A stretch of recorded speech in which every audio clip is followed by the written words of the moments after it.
Bienvenidos.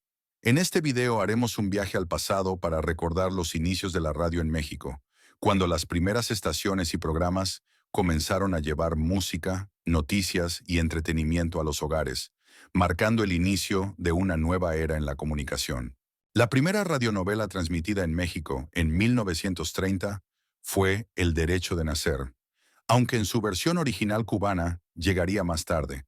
Así que el verdadero primer drama radiofónico mexicano se atribuye a producciones como La Sombra del Pasado y otros melodramas experimentales que la XW comenzó a difundir ese mismo año, aprovechando el formato de capítulos diarios. El primer gran éxito que consolidó el género en México fue El Collar de Lágrimas, escrito por Guillermo Mejía y transmitido por la XW en 1930 a 1931. Esta historia, dividida en numerosos episodios, es considerada la pionera en establecer el modelo de la radionovela que después dominaría la programación durante décadas. Los actores de voz interpretaban los diálogos en vivo y se usaban narradores para dar contexto a la historia. Se recreaban sonidos con objetos reales, como pasos con zapatos sobre madera, puertas rechinantes o tormentas usando láminas de metal. Cada radionovela tenía un tema musical icónico.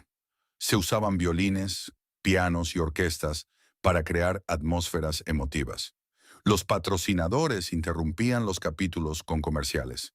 Productos como jabones, cremas y refrescos se anunciaban de forma creativa. Estas historias cautivaban a la audiencia con sus tramas llenas de romance, drama, aventura y misterio.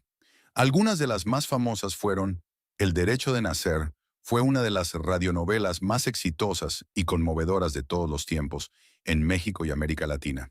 Escrita por el dramaturgo cubano Félix B. Caiñet, se transmitió por primera vez en Cuba en 1948 y rápidamente alcanzó un éxito sin precedentes.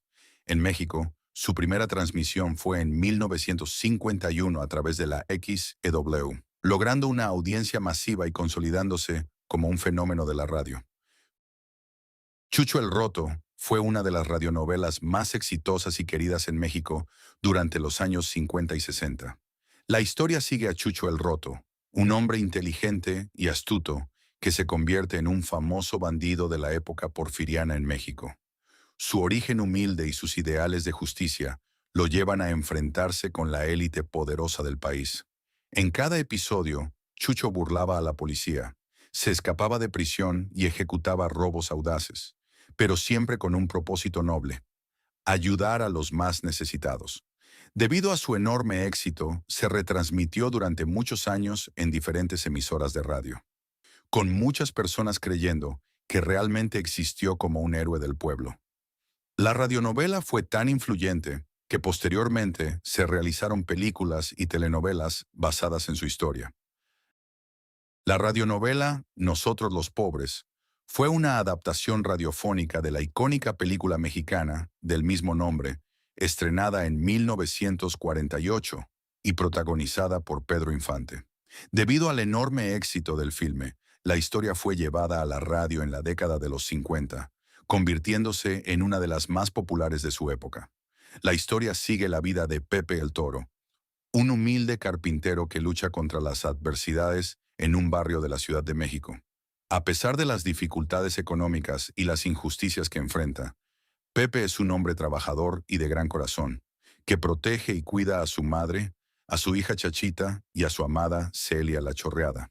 La trama está llena de drama social y sentimentalismo, mostrando las dificultades de la clase trabajadora y las injusticias a las que se enfrentaba. Al igual que en la película, la historia resalta valores como la honestidad, la familia y la dignidad del pueblo mexicano. La radionovela se convirtió en un éxito inmediato, con miles de personas escuchando cada episodio en la radio. Se transmitió durante varios años en diferentes estaciones, manteniendo una audiencia fiel. La radionovela Gutierritos fue una de las producciones radiofónicas más recordadas de México, basada en la telenovela homónima de 1958, creada por Esteban García Márquez. La radionovela mantuvo la esencia de la historia original, trasladando su emotividad y dramatismo a un formato auditivo que que cautivó a los radioescuchas durante su transmisión en la década de los 60 y 70. La radionovela tuvo un gran impacto en la audiencia, al igual que la telenovela original, ya que su historia reflejaba la realidad de muchas personas. Fue transmitida en diferentes emisoras de México y América Latina, convirtiéndose en una de las historias más trágicas y conmovedoras de la época. Porfirio Cadena, El Ojo de Vidrio, es una de las radionovelas más populares y longevas de México. Escrita por Rosendo Ocañas, fue transmitida por primera vez en la década de los 50 y se convirtió en un fenómeno en la radio mexicana, con una historia llena de acción, venganza, drama y aventuras. Se transmitió durante varias décadas, con múltiples temporadas y continuaciones, debido a su gran éxito. Fue una de las radionovelas más escuchadas en el norte de México y en estados fronterizos como Texas, donde tenía una gran audiencia entre los migrantes mexicanos. Su popularidad llevó a la producción de discos con episodios grabados, para que la gente pudiera revivir la historia en cualquier momento. Su impacto fue tal que se realizaron películas basadas en el personaje, protagonizadas por Antonio Raxel y Mario Almada. Ave sin nido fue una destacada radionovela que se transmitió en México durante la década de los 40, alcanzando gran popularidad entre la audiencia de la época. La historia se centra en la vida de Anita de Montemar, una joven que enfrenta diversas adversidades en su camino hacia la felicidad. La trama aborda temas como el amor, la traición y la lucha por la justicia, elementos que mantuvieron a los radioescuchas atentos a cada episodio. La radionovela fue adaptada de la novela homónima Aves sin nido, de la escritora peruana Clorinda Mato de Turner, publicada en 1889. Esta obra es reconocida como la precursora del movimiento literario indigenista en América Latina. La adaptación radiofónica de Ave sin nido, en México, se destacó por su calidad narrativa y la interpretación de los actores, lo que contribuyó a su éxito y a su lugar en la historia de las radionovelas mexicanas. Apague la luz y escuche fue una radionovela de terror y suspenso, transmitida en México a partir de la década de los 60 y 70. Se convirtió en una de las producciones más emblemáticas del género, con sus historias de horror, misterio y fenómenos paranormales. El programa se caracterizaba por su atmósfera inquietante y su narración envolvente, invitando a los oyentes a sumergirse en el miedo con su frase icónica: apague la luz y escuche. Cada episodio presentaba una historia independiente, relatada con efectos de sonido impactantes y una narración que aumentaba la tensión progresivamente, logrando un gran número de seguidores. Su narración lograba sumergir a los oyentes en el terror, generando escalofríos sin necesidad de imágenes, solo con sonidos y descripciones detalladas. Fue una de las radionovelas más influyentes del género de terror y suspenso en español, inspirando programas similares en el futuro. En algunas ciudades, el programa se transmitía de noche, lo que aumentaba el impacto de las historias y generaba una experiencia aún más inmersiva para el público. La radionovela Calimán, el hombre increíble, es una de las producciones más emblemáticas de la radio en México y América Latina. Su primera emisión fue el 16 de septiembre de 1963, transmitida por Radio Cadena Nacional en la Ciudad de México. Creada por Rafael Cuthberto Navarro y Modesto Vázquez González, la serie combinaba elementos de aventura, misterio y filosofía oriental, cautivando a millones de oyentes. La historia sigue las aventuras de Calimán, un enigmático héroe descendiente de los faraones egipcios, que dedica su vida a combatir las fuerzas del mal. Siempre acompañado por Solín, un joven egipcio descendiente de faraones, Calimán viaja por el mundo enfrentándose a villanos, sociedades secretas y fenómenos sobrenaturales. Su lema, serenidad y paciencia, refleja su filosofía basada en la inteligencia, la calma y la justicia. La voz de Calimán fue interpretada originalmente por Luis Manuel Pelayo, quien le otorgó una personalidad única con su tono pausado y profundo. El personaje de Solín fue interpretado por Luis de Alba, quien más tarde se convertiría en un reconocido comediante. La narración estuvo a cargo de Isidro Olace y la dirección fue responsabilidad de Marcos Ortiz. El éxito de la radionovela llevó a la creación de una historieta en 1965, que se publicó semanalmente durante 26 años, alcanzando 1.351 números consecutivos. Además, se produjeron dos películas en los años 70 basadas en el personaje. Aunque la radionovela original dejó de transmitirse hace décadas, sus episodios han sido rescatados y están disponibles en plataformas digitales, permitiendo que nuevas generaciones disfruten de las aventuras de Calimán. Los Tres Villalobos llegó a México gracias a su enorme éxito en Cuba durante la década de los 40 y 50, convirtiéndose en un fenómeno que atrapó a la audiencia con sus historias de aventuras y justicia. Su impacto fue tal que trascendió fronteras y fue llevada a otros países de habla hispana. El éxito de Los Tres Villalobos en México llevó a que fuera producida también como historieta, lo que permitió que la historia llegara a más público. Además, la popularidad de la serie inspiró la producción de películas mexicanas basadas en la historia, con actores reconocidos de la época.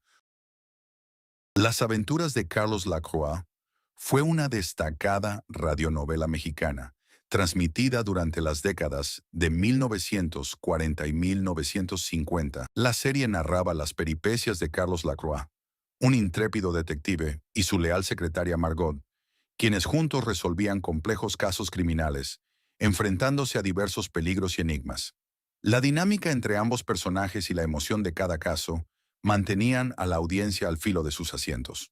La serie es recordada por la emblemática frase "Dispara, Margot, dispara", que se convirtió en un sello distintivo de la radionovela. Debido a su éxito, la radionovela fue adaptada en 1953 al formato de historieta, con la técnica de fotomontaje, bajo el título Aventuras de Carlos Lacroix, publicada por Editorial Carina.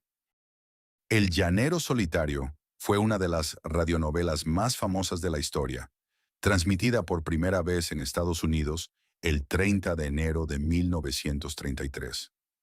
La historia rápidamente se convirtió en un fenómeno y fue adaptada en México y América Latina, donde fue doblada para las estaciones de radio locales. La serie se transmitió en diversas emisoras, manteniendo la esencia de la historia original, pero con algunas modificaciones en el lenguaje y la ambientación para conectar mejor con el público hispanohablante. En México, la serie fue muy escuchada y su tema musical y efectos de sonido se volvieron icónicos.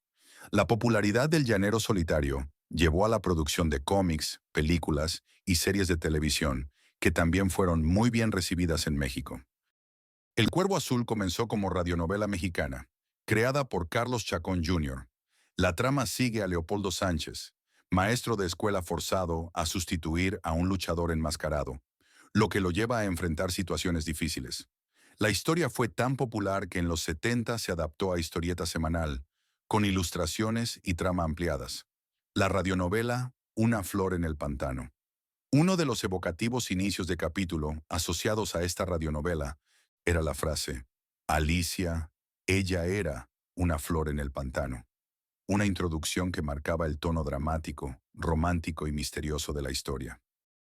La radio en México se convirtió en un fiel compañero de los hogares, llevando emoción, noticias y entretenimiento a cada rincón del país.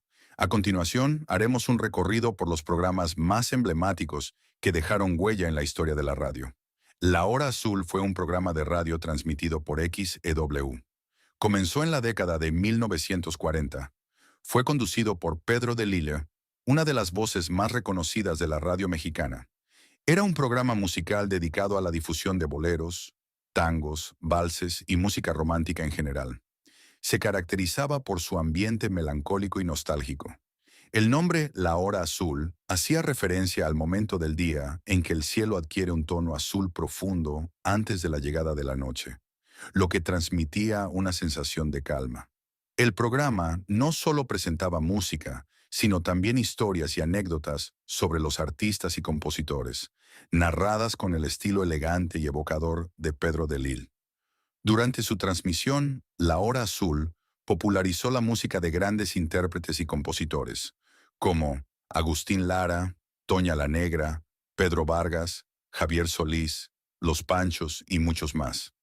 El programa ayudó a consolidar la fama de muchos de estos artistas y reforzó el gusto por la música romántica en México. Su éxito fue tal que, en 1985, Pedro de Lille creó una nueva versión titulada Recuerdos de la Hora Azul, en la que volvió a presentar historias y música de compositores clásicos. El concepto del programa influyó en otros espacios de radio y televisión. En los años 90, Jaime Almeida, reconocido periodista y musicólogo, utilizó el nombre La Hora Azul para un programa de televisión que también homenajeaba a la música romántica.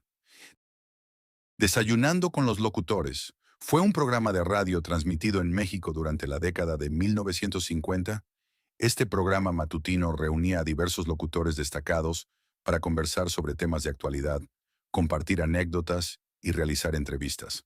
Su tono ameno y cercano buscaba entretener a las familias mexicanas durante las mañanas, consolidándose como un espacio de referencia en la radio nacional.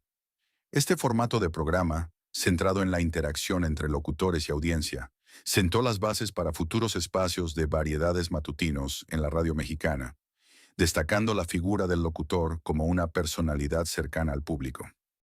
Jacobo Zabludovsky fue una de las figuras más importantes del periodismo en México, reconocido principalmente por su labor en la televisión. Sin embargo, su carrera comenzó en la radio, donde destacó con diversos noticieros. Desde la década de 1950, Zabludovsky trabajó como reportero y conductor en diferentes espacios radiofónicos, desarrollando un estilo formal, serio y con una gran capacidad de síntesis en la narración de noticias. En 1957, Jacobo Zabludovsky comenzó a trabajar en Televisa, donde eventualmente se convirtió en el conductor principal del noticiero 24 horas, el más influyente de su tiempo. A pesar de su éxito en televisión, nunca dejó del todo la radio y continuó colaborando en espacios informativos. La Hora Nacional es un programa de radio cultural e informativo que inició transmisiones el 25 de julio de 1937. Es una producción oficial del Gobierno de México, transmitida obligatoriamente por todas las estaciones de radio del país.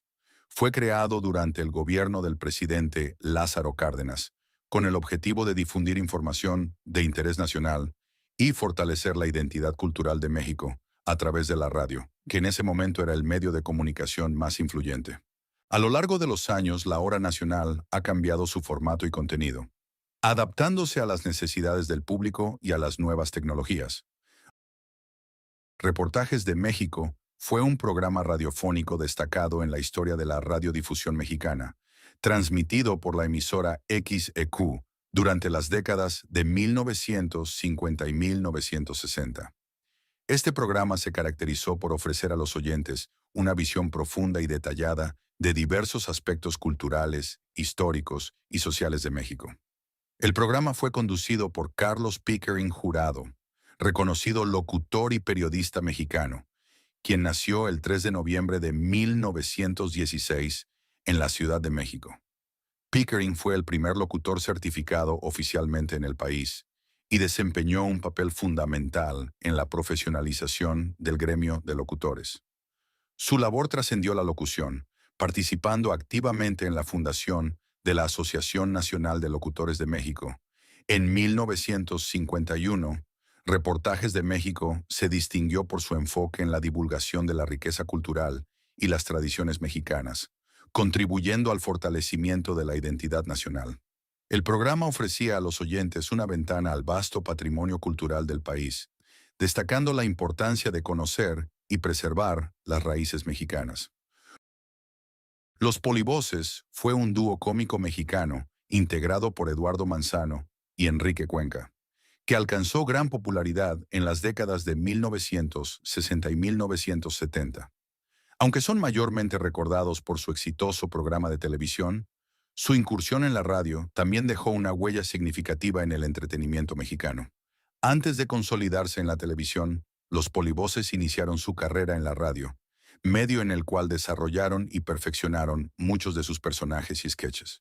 Su participación en programas radiofónicos les permitió llegar a una amplia audiencia y sentar las bases de su estilo humorístico, caracterizado por la sátira y la parodia de diversos aspectos de la sociedad mexicana. Ensalada de Locutores fue un programa de radio mexicano transmitido durante las décadas de 1960 y 1970.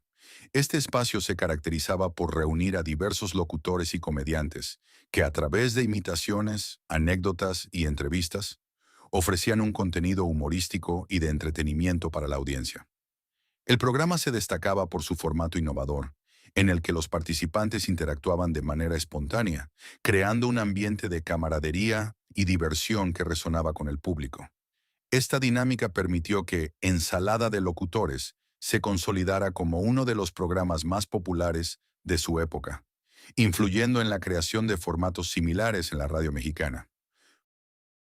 Monitor fue un noticiero radiofónico creado y conducido por José Gutiérrez Vivó, uno de los periodistas más influyentes en la radio mexicana. Inició sus transmisiones el 1 de marzo de 1974 a través de Radio Red, con el propósito de ofrecer un periodismo independiente, riguroso y cercano a la audiencia. El programa se convirtió en un referente del periodismo radiofónico en México, gracias a su formato innovador y estilo dinámico que rompió con los esquemas tradicionales de la radio informativa. Monitor se convirtió en el noticiero más influyente de la radio mexicana en las décadas de 1980 y 1990. Fue pionero en el uso de encuestas de opinión en tiempo real, lo que le permitió generar debates y medir la percepción de la ciudadanía sobre diversos temas. Uno de sus momentos más memorables fue la cobertura del sismo de 1985, donde Gutiérrez Vivó y su equipo jugaron un papel fundamental en la difusión de información y la coordinación de ayuda. A pesar de su éxito, Monitor enfrentó presiones políticas y problemas financieros a partir del gobierno de Vicente Fox. Muchísimas gracias por acompañarme hasta el final de este video. Cuéntame en los comentarios qué te pareció y, si te gustó, no olvides regalarnos un like. Espero verte muy pronto en el próximo video. Hasta pronto.